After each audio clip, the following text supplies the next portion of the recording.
ini ngomong tentang Bedoyo ini disebut sebagai tarian sakral. Sebetulnya mengapa ini disebut sakral dan seberapa sakralnya kan? Ini Bedoyo ini sakral karena Bedoyo ini pusaka. Jadi pusaka ya. Tidak setiap saat bisa dipentaskan, tidak setiap saat bisa dilatihkan, tidak setiap tempat bisa dipergelarkan. Jadi ada tempat khusus.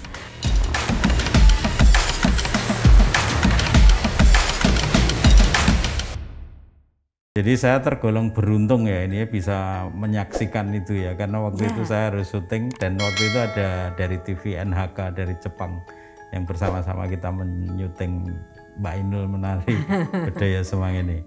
Baik, konon katanya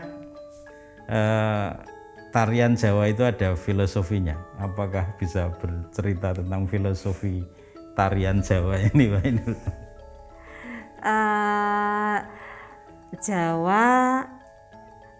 Jawa itu sumber ada dua ya Romo, Surakarta dan Yogyakarta. Kalau yang Surakarta itu ada Hasto Sawando, tapi saya secara rinci saya tidak, tapi intinya sama dengan Jogja. Kalau Jogja adalah istilahnya Kawruh Joget Mataram. Oke, Kawruh Joget Mataram. Ya, untuk filosofi tari Jogja itu Kawruh Joget Mataram. Ya, ada Nyawiji atau Sawiji. Nyawiji. Ya. Nyawiji itu bahasa Indonesia menyatu gitu ya. Menyatu. Nyawiji greget. Greget itu semangat gitu ya. Sengguh itu apa? Sengguh itu lebih ke apa? Niat kuat gitu ya. Iya. Iya, sengguh. Lalu ora mingkuh itu apa tuh? Tidak goyah. Tidak goyah. Yakin. Oke. Ya, jadi nyawiji greget sengguh ora menyatu, semangat, lalu niat yang kuat dan tidak takut, tidak apa tadi? Ya, tidak goyah. Ya, tidak goyah. Nah, apa makna 4 ini di dalam tarian gitu? Ya, setiap tarian selalu harus menerapkan filosofi ini. Jadi nyawiji itu ya konsentrasi. Penari itu kan wayang, Romo. Jadi nggak tahu behind the scene dia punya masalah apa, tetapi ketika menari ya dia harus jadi. Kalau jadi wayang ya tokoh wayang itu apa. Jadi kalau bukan wayang ya dia harus menari apa. Jadi dia harus konsentrasi. Ya, jangan menari hanya secara fisik tapi pikirannya ngelambrang kemana-mana. Ya. Jadi harus konsentrasi. Makanya menyatu ya, konsentrasi. Makanya ada istilah kotong nanging kebak. Jadi mengosongkan dirinya, meninggalkan egonya, meninggalkan keakuannya, dan dia mengisi dengan apa yang dibawakan. Ya. Mengosongkan diri untuk dimasuki sesuatu yang dia perankan, gitu, dia mainkan. Wah ini menarik. Itu nyawiji. Lalu greget itu juga semangat ya. Semangat yang tetap terkontrol. Artinya mencari formula yang pas, tidak lebih, tidak kurang. Karena biasanya kalau lebih jadi gregeten. Tidak greget tapi gregetan. Gitu ya. Kalau semua kan tidak boleh lebih. Yang sulit adalah mencari formula yang pas. Anak sekarang bilang itu tidak boleh lebay gitu. Iya. Jadi harus pas gitu. Iya. Tidak lebih, tidak kurang. Tidak kurang. Itu. Oke, terus tadi yang ketiga tadi apa? Sengguh. Sengguh. Sengguh. Itu percaya diri. Percaya diri. Ya, percaya diri. Harus menari itu harus percaya diri. Oke. Harus yakin. Kalau tidak percaya diri ya tidak akan pernah berhasil untuk menari. Jadi harus yakin, harus percaya diri. Ya. Lalu orang mingkuh ya apapun yang terjadi ya yakin gitu ya. Iya. Pokoknya sudah tidak tahu, pokoknya harus yakin. Harus. Ya, jadi ketika nari selama itu 4 jam itu ya saya kira ini ya spiritualitas ini 4 ini yang sungguh dihidupi oleh para penari sehingga aura penari itu keluar semua ketika menari di situ ya. Baik, Mbak Ainul, untuk selingan apakah bisa kalau misalnya ada orang muda pengen belajar nari Jawa itu ada gerakan-gerakan khusus yang dasar yang bisa ditunjukkan pada saya karena Jawa itu kan banyak simbol-simbolnya ya, dan simbol itu artinya apa dan gerakannya seperti apa, apakah bisa diperagakan? Selingan sebentar guys, kita lihat Mbak Ainul dengan gaya tarian Jawanya. Ya, ini saya sedikit memberikan bentuk-bentuk jari tangan untuk dasar menari. Ada bentuk tangan ngeruji, ini adalah ngeruji. 4 jari ini lurus, lalu ibu jarinya ditekuk, ini namanya ngeruji. Lalu yang kedua ada ngiting. Ngiting itu ibu jari dan jari tengah ketemu, nah yang lain mengikuti. Sini jari tengah. Iya. Jari tengah. Nah, berikutnya adalah nyempuret. Nyempuret itu ibu jari dan jari telunjuk yang bertemu, lalu yang tengah agak menjorok ke depan, lalu yang lain mengikuti. Nah, ini nyempuret. Ternyata nggak mudah. Tangan saya kacau ya. Lalu yang terakhir adalah ngepel. Ya. Ini juga mencari formula yang pas itu yang sulit, Roma. Kan kadang ada yang orang jadi kaku sekali, tapi ada yang tidak bertenaga. Itu mencari formula yang tetap ada tenaga, tetapi tidak terlalu besar. Tapi tidak ada tenaga sama sekali. Tetap mencari formula yang pas itu paling pas itu yang itu yang harus dicari, dan melalui proses yang tidak sebentar itu yang proses panjang sampai sungguh menjadi luwes gitu ya istilahnya. Ini tadi saya mencoba pertama aja keringetan ini. Apakah ada kaitannya biasanya dengan latihan yoga dan segala macam menari itu? Meditasi atau apa gitu? Kalau itu masing-masing, Romo. Masing-masing. Ya. Itu kebutuhan masing-masing. Banyak juga yang yoga, tapi yang tidak juga banyak. Baik, Mbak Ainul kan dikenal orang sebagai penari ya, dan kita nontonnya itu di panggung gitu ya, atau di keraton gitulah menari gitu ya. Tapi kehidupan sehari-hari seperti apa sih? Apakah jauh dari realita panggung dan kehidupan sehari-hari? Siapa Mbak Ainul ini sehari-hari jadi apa gitu? Saya sudah tidak menari, Romo. Sudah tua, jadi pernah menjadi penari. Saya sehari-hari saya belajar menjadi guru. Sekarang bukan penari, tetapi belajar menjadi guru tari. Guru tari. Ya, di SMKI, Sekolah Menengah Karawitan Indonesia. Sekarang namanya SMK Negeri 1 Kasihan. Di sana ada 4 jurusan tari, karawitan, pedalangan, dan pemeranan. Nah, saya kebetulan menjadi guru tari di SMKI Yogyakarta. Itu berarti sekolah Mbak Ainul dulu ya? Iya.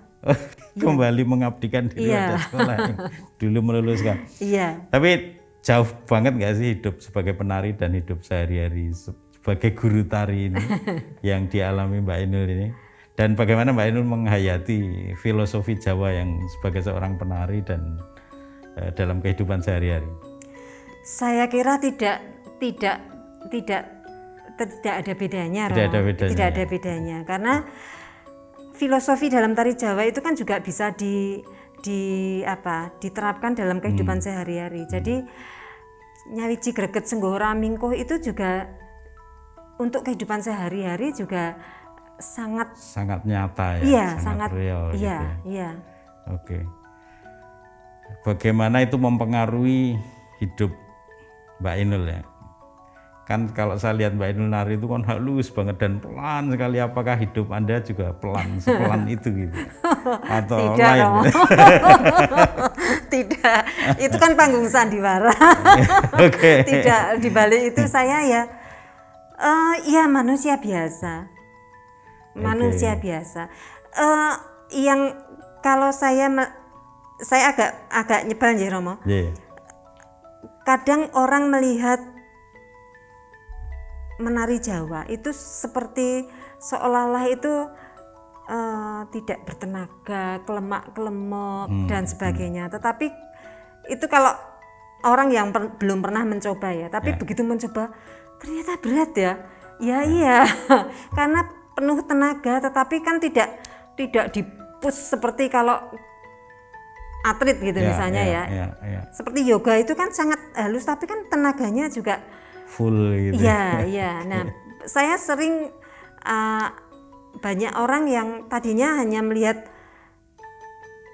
kok saja kelemak-kelemek orang tenaga, tapi begitu membawakan, begitu mencoba ya dia akan berkeringat banyak, akan keluar betul. Karena tenaganya juga besar.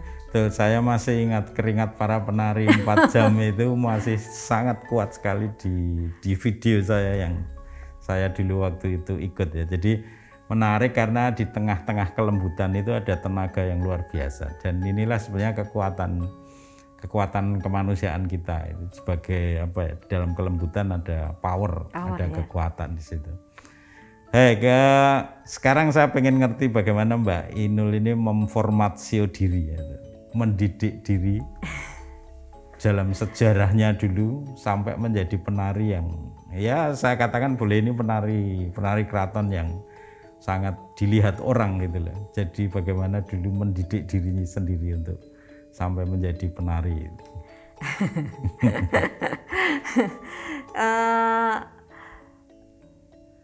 Saya memang penari keraton, tetapi di luar saya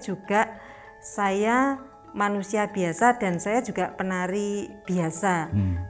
Saya penari keraton ketika di keraton. Kalau di luar ya saya akan menjadi manusia biasa dan penari yang seperti kebanyakan orang. Jadi memang kebetulan memang menjadi penari di keraton itu juga tidak semua orang, banyak orang ingin, tetapi tidak semua orang tertarik juga. Karena mungkin ada unggah-ungguh yang menurut saya itu sangat membentuk penari, tetapi untuk orang tertentu akan tersiksa sekali. Jadi sekarang tinggal angle-nya yang mana. Kalau saya harus empan papan ketika saya di keraton ya saya harus atmosfer keraton itu saya ikuti. Tapi kalau di luar ya saya akan seperti manusia biasa kan di luar tidak sama dengan di keraton sama. Nah, tetapi secara prinsip itu saya harus serius. Saya harus sungguh-sungguh. Semua harus total. Jadi jangan setengah-setengah. Karena saya juga belajar tari yang lain, gaya tari yang lain, juga di tempat yang lain, tapi semua jangan setengah-setengah. Jadi kalau saya niat untuk belajar sesuatu itu harus sungguh-sungguh dan total, tuntas. Jangan magel istilahnya, hanya nanggung gitu. Nanggung, jadi semua harus tuntas, harus total. Nah ini menarik sekali karena 4 filosofi tadi itu bahasa anak sekarang ya totalitas itu kan sebetulnya. Jadi bagaimana totalitas itu dihidupi. Nah sekarang kalau boleh tahu lagi, apakah dalam rangka mendidik diri sebagai seorang penari ini Mbak Ainul punya yang orang pengen tahu biar ritual-ritual khusus, misalnya puasa, Senin Kemis atau apa, atau mau berendam di sungai sakral atau gimana? Ada nggak sih kayak gitu itu? Supaya kita yang di dunia luar ini ngerti. Dunia luar.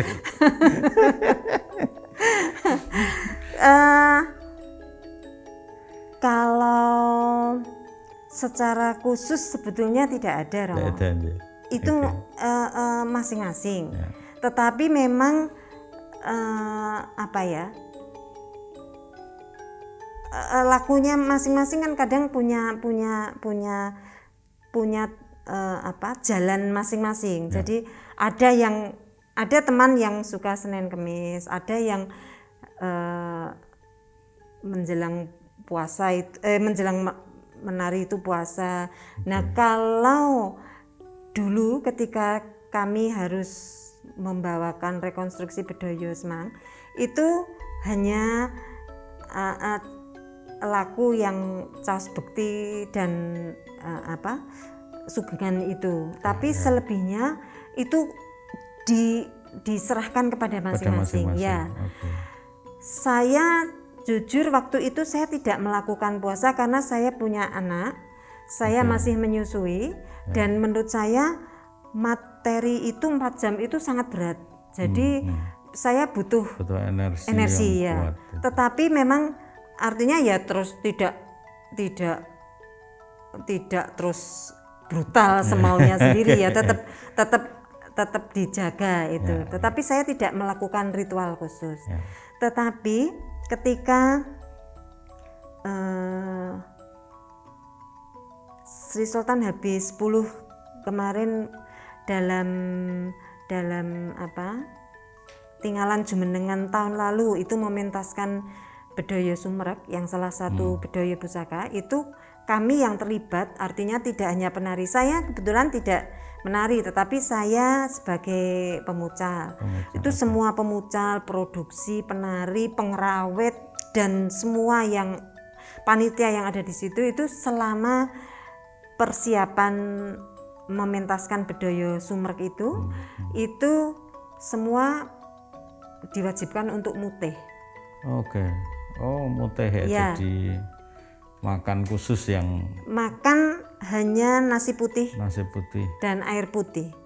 Kalau sudah nasi putih ya nasi putih terus dan air putih. Kalau tidak nasi putih, singkong rebus tanpa rasa, tanpa ini ngerawat itu. Iya, hanya singkong. Tapi kalau ubi tidak, hanya singkong rebus. Ya. Itu waktu Sumerep. Lalu tahun ini juga Sri Sultan habis 10 Yoso Bedoyo Enggal, Bedoyo Baru, Bedoyo Mintorogo, itu juga dalam persiapan Bedoyo itu semua yang terlibat sama diminta untuk mutih itu. Semua di wetonnya masing-masing. Lalu 3 hari menjelang pentas itu mutih. 3 hari itu dari harinya 24 jam, dari jam 4 sore sampai jam 4 sore berikutnya. Jadi kalau 3 hari ya dari 4 sore sampai jam 4 sore menjelang kami pentas itu baru sugengan lagi, lalu ngerencak sajen. Nah itu baru kami kemasukan rasa manis. Jadi beberapa saat sebelum pentas ya. Iya. Wah ini powerful sekali. Baik, Mbak Ainul kan penari keraton ya, penari yang areanya itu sekitar kerajaan Jogja lah, gitu ya. Dan pertanyaannya itu gimana sih rasanya jadi orang keraton gitu ya, di sekitaran keraton gitu. Yang pasti bangga, punya kesempatan bisa terlibat, bisa mengabdi, bisa apa ya, ya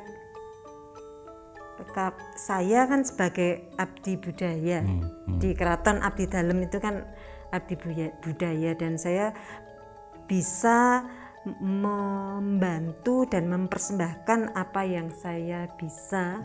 Itu pasti itu kesempatan yang luar biasa untuk saya, dan yang pasti saya sangat bersyukur dan saya sangat bangga bisa terlibat di dalamnya. Oke, J. Nah ini sekarang ada pertanyaan titipan penonton ini ya. Jadi pertanyaan ini bukan dari saya tapi penonton MoTV. Ketika saya tanya saya mau dapat tamu penari ini. Ini pertanyaan salah satunya gini. Kalau ada orang muda ingin jadi penari klasik, penari keraton lah, hal-hal dasar apa yang harus dimiliki? Yang pasti harus karep dulu. Karep ya? Iya. Itu niat ya? Iya. Kerentek. Iya, kerentek harus. Kalau tidak ada niat ya pasti sudah berat ya. Niat itu seberat apapun pasti nanti akan enak melakukan ya. Pasti yang satu niat dan telaten, lalu tidak mudah patah arang. Ya, jangan mutungan. Karena yang namanya belajar itu kadang begini Romo, tidak semua, saya jadi guru juga belajar, tidak semua murid itu mau dibetulkan. Jadi kan, iki seneng banget, iki ora dadi karep. Itu kan kami juga belajar sebagai guru. Nah itu kadang jadi belajar itu kan kok ora bener-bener toh. Itu kan jadi mungkin jadi sinau ket biyen kok ora tau bener wis diapik-apik ya. Yang namanya belajar menurut saya tari Jawa itu nggak ada habisnya. Sampai sekarang saya pun masih terus belajar. Jadi ada komunikasi batin sebetulnya dengan orang muda yang diajari. Iya. Jadi tadi harus punya niat, lalu apa tadi? Tidak mutungan gitu. Iya. Telaten dan tidak mudah patah arang. Ada lagi mungkin atau apa lagi atau cukup 3 ini?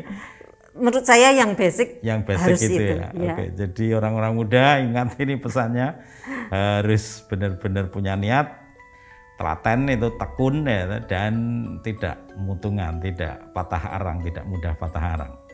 Nah ini pertanyaan selanjutnya yang dari penonton ini penting sekali. Ini pertanyaannya, penari Jawa itu adalah penari keraton itu kan dikenal lembut, halus, cantik gitu ya. Nah menurut Mbak Ainun cantik ala Jawa itu yang seperti apa sih? Wah itu relatif sekali Romo. Relatif sekali ya.